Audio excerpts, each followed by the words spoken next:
Faly-miarabantsika rehetra amin'ny anaran'ny Tompo ry havako. Hivavaka isika. Jesoa misaotra anao izahay fa mbola afaka handre indray ny teninao, ilay teny fanilon'ny tongotra sy fanazavana ny lalànay, ilay velona sy mahery ka miasa aminay tsiraray avy. Dia miasa mahery tahaka izay efa nataonao tamin'ireo izay nifanena taminao rehetra fa izay no andraisanay koa ny vokatsoa avy amin'ny sitraponao masina. Dia amin'ny anaranao Jesosy no anaovanay sy angatahanay izany vavaka izany. Amen. Ny mofinaina ho antsika anio ry havana dia izay hitantsika eo amin'ny filazantsara araka ny Matio 7 ny 17 hatramin'ny 1:30. Matio 7 17 hatramin'ny 1:30. Vakina amin'ny anaran'i Jesosy manao hoe: Ary noho niala teo Jesosy dia nisy jamba roa lahy nanaraka azy sady niantsoantso hoe: Mamindrafo aminay ry zanaky Davido. Ary rehefa niditra tao an-trano izy dia nanatona azy ireo jamba, ary hoy Jesosy taminy: Mino va ianareo fa mahay manao izany aho? Hoy izy taminy: Eny Tompoko. Dia nanendry ny masony izy ka nanao hoe: Tongava aminareo araka ny finoanareo. Dia nahiratra ny masony, ary Jesosy namepetra azy mafy ka nanao hoe: Tandremo, mba tsy ho fantatr'olona izao. Kanjo no niala teo izy roa lahy, dia nampely ny lazany tamin'izany tany rehetra izany. Ray Masino, manamasinanay amin'ny fahamarinana, ny teninao no fahamarinana. Amen. Ho ampitomboana ao aminareo mandrakarivana ry havako ny fahasoavana sy ny fiadanana avy amin'ilay Andriamanitra ray sy Jesosy Kristy Tompontsika. Amen. I Jesosy ve Kristy? I Jesosy ve Mesia? Andriamanitra ve Jesosy? Zany no fanontaniana ateraka izao mofinaina amintsika izao rehefa mijery tokoa tsika ry havako ny tantara izay misy eo alohan'ity mofinaina ity. I Jesosy avy nanasitrana ilay vehivavy narary nandritra ny 12 taona, ary i Jesosy avy nanangana ny zanaka vaviny Jairo izay nanangana azy tamin'ny maty. No indro tonga indray ampahiratra ny mason'ny jamba. Ireo tranga sarotra anankitelo ireo, na ilay fanasitranana izay narary efa ela, na ny fananganana ny maty, na ny fampahiratana ny jamba izay heverina ho maloto sy mpanota, dia tsy vitan'olona tsotra fa samy maneho avokoa fa Andriamanitra Jesosy, izy no Mesia, izy no Kristy, ary amafisiny ity mofinainantsika ity zany. Ny mampiavaka amin'ny Jesosy ilay Andriamanitra hitantsika eto amin'ity mofinaina ity ry havako dia hitantsika eto ny toetran'Andriamanitra, toetran'i Jesosy, ilay Andriamanitra miafina nefa miseho. I Jesosy ilay Andriamanitra miafina nefa miseho. Andeha ho azavaintsika amin'ireto lala-kevitra roa reto zany ry havako. Voalohany, i Jesosy ilay Andriamanitra miafina nefa miseho amin'ny alalan'ny finoana. Amin'ny alalan'ny finoana. Reo ary misy jamba amin'ny rahalahy niala teo an-dalambe. Teo an-dalambe izay nangataka sy nitady fiantrana amin'izay mandalo eo. Nentin'i Jesosy izy ireo, raha marina kokoa nanaraka an'i Jesosy niala teo an-dalambe ka niditra tany an-trano. Tsy novalian'i Jesosy teny eo ry havako malala ny fanasitranana an'ireto jamba reto, na dia ainy sy azony atao ary zany, fa nitondra azy niditra tany an-trano izy. Niala tamin'ilay fiandrandrana sy fitalaona teny an-dalana izy ireo, fa tonga tamin'ny finoana arak'izay ambarany andininy 720 hoe mino va ianareo fa mahay manao izany aho, ary hoy izy tamin'ny eny tompoko. Niala tamin'ilay antsoantso fitalaona hoe mamindrafo aminay zanaky Davido, fa tonga tany amin'ny finoana marina an Jesoa izy ireo. Niala tamin'ny zavatra hita maso, fa niditra tamin'ny tontolon'ny finoana ao anaty. Tonga tamin'ny finoana ka natonga an Jesoa hiteny hoe tongava aminareo araka ny finoanareo. Zany rehetra zany rehavako malala dia mampiseho fa Andriamanitra tsy tia sehoseho Jesoa.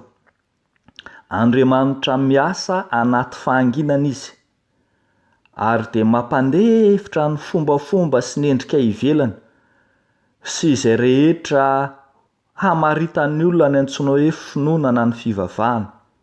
Nisoron'i Jesoa teny an-dalambe ireo olona noentiny any anatin'ny finoana tany an-trano.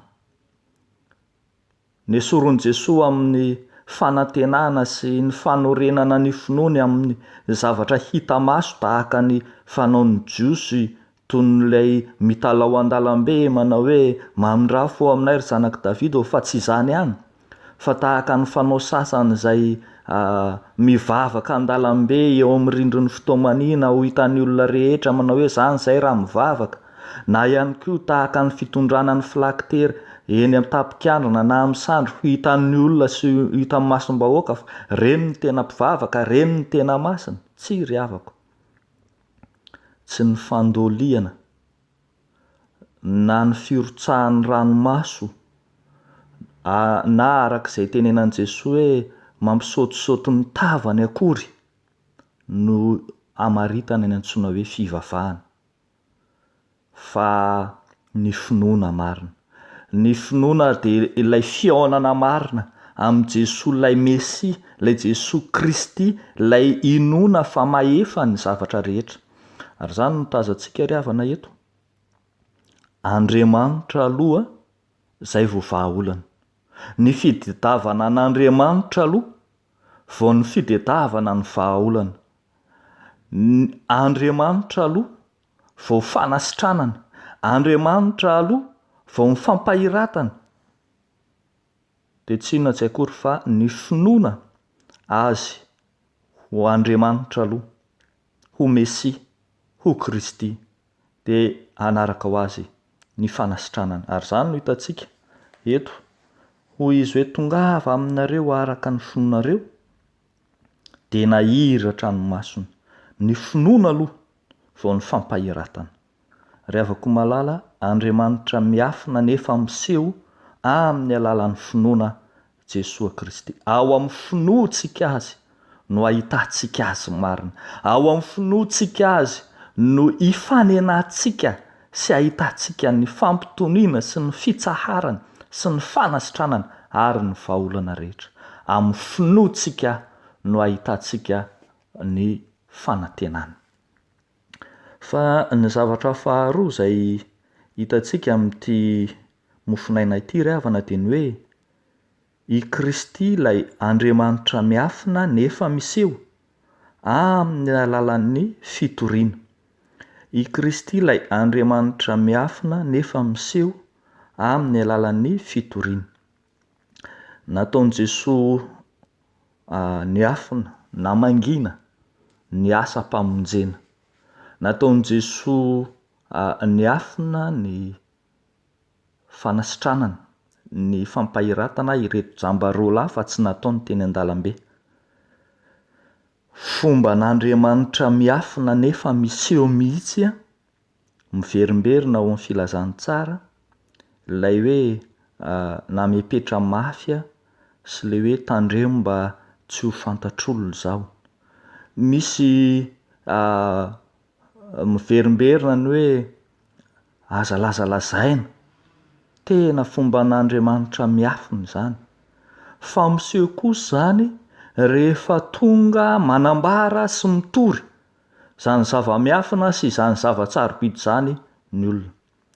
Eto ry havako raha miteny ny 1:30 hoe kanjo noho ny ala teo izy roa lahy dia nampely ny lazany tamin'izany tany rehetra izany, dia tsy midika akory hoe tsy nankatohan'i Jesosy a Kristy izy ireo na hoe tsy nanaraka ny baikon'i Jesosy akory, fa Andriamanitra mangina, Andriamanitra miafina amin'ny asany, fa anjaran'ny olona kosa, anjaran'izay nandray ny famonjeny kosa no manambara sy mampiseho izany famonjena sy fanasitranana izany. Eto ry havako malala,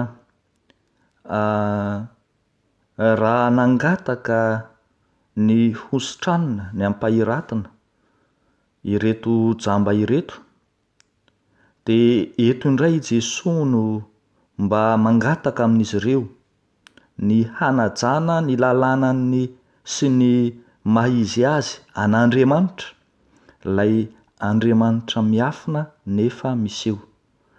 Andriamanitra miafina amin'ny asany ka tsy mba misehoseho amin'izany, fa ny olona izay nandray izany asa-pamonjena izany no manana didy, no manana andraikitra hanambara sy hampihely izany.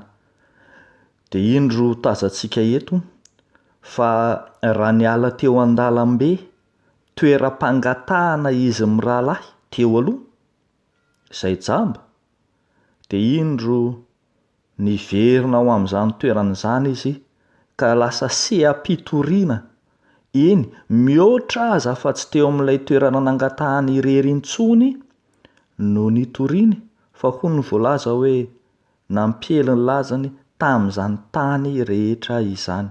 Zary lasa nihoatra sy nivelatra ny amin'izay nitoerany teo aloha, ny toerana izay nitoriany sy nanambarany ny filazantsara.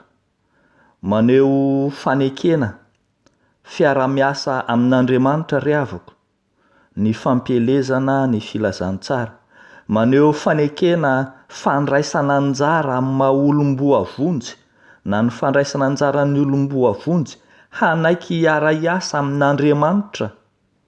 Zany no tanjon'ny fitoriana. Dia indro miseho miariareto fa raha nino izy mirahalahy, ireo jamba mirahalahy teo aloha, fa i Jesosy no Kristy, dia ankehitriny tsy azo nitazonina ho azy samy irery intsony zany finoana izany, fa ambarany sy ampielezany amin'ny tany rehetra.